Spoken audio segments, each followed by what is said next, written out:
we are not far from achieving space travel. Atomic rocket ships that can travel to other planets.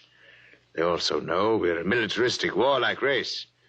We might conceivably set out to conquer and occupy Mars one day. In which case, they'd try to get the jump on us. Precisely, Mr. Broderick. And how would they do that? For a civilization as old as theirs, space travel would be a simple enough matter. Flying saucers. I read about it. Relax, Iron Man.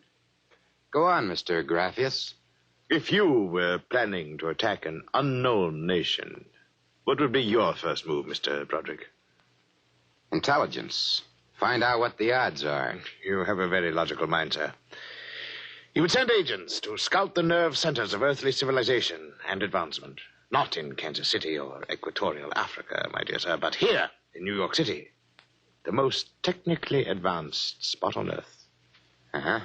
And, you want me to help you prove this theory of yours? Precisely. Expense does not interest me. Well, this may take a very long, long time, Mr. Graphius. After all, nobody's ever seen a Martian. I assure you, they will be very ordinary-appearing people. Very likely they live together in downtown New York, close to the newspapers and publishers, the news cables, communication centers, and the financial center of Wall Street. Most certainly, they live in a private house with no servants to pry into their affairs. Some ordinary people who live in a private house in downtown New York. Yes. I might just as well look up Martians in the classified section of the phone book. There is one other lead which might help you. What's that? They would be almost certain to subscribe to every conceivable type of newspaper, scientific journal, foreign language publication. Mm-hmm. Well, that might be something. Okay, Mr. Graphius. It's a deal. Excellent. I shall contact you tomorrow. Oh, before you leave. Yes? Just as a matter of interest.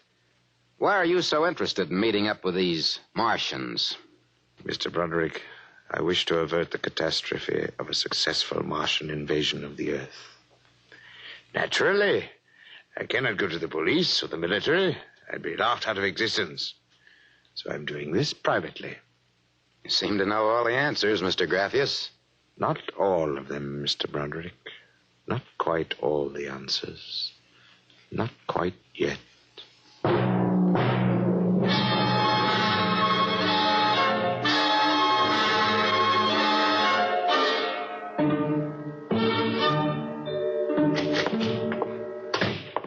Boss, here's a private address. Takes everything from Pick magazine to the Manchester Guardian. Listen to this. Pick, Look, Scientific America, the Daily News, the Daily Worker, the Police Gazette, the Journal of Engineering, Scientific Quarterly, American Psychiatric Journal. Let me see that. Oh, Doolin. Doolin, sometimes I wonder. What's the address on this? 9 West 124th Street. Which happens to be the Harlem branch of the Public Library. Oh. Now listen, Noodle Brain. Check all the renting agents. Find out every private house in downtown New York. And then cross-check with the magazine subscription departments of the scientific magazines. You got that? Check. I wonder.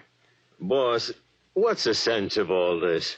We know there ain't no Martian embassy in New York. This crackpot is paying us $100 a day, and we got to keep him happy. You understand? Yeah. Also, I've got a hunch that Mr. Graphius isn't looking for any Martian embassies. He's looking for something quite different. Now start making with a telephone.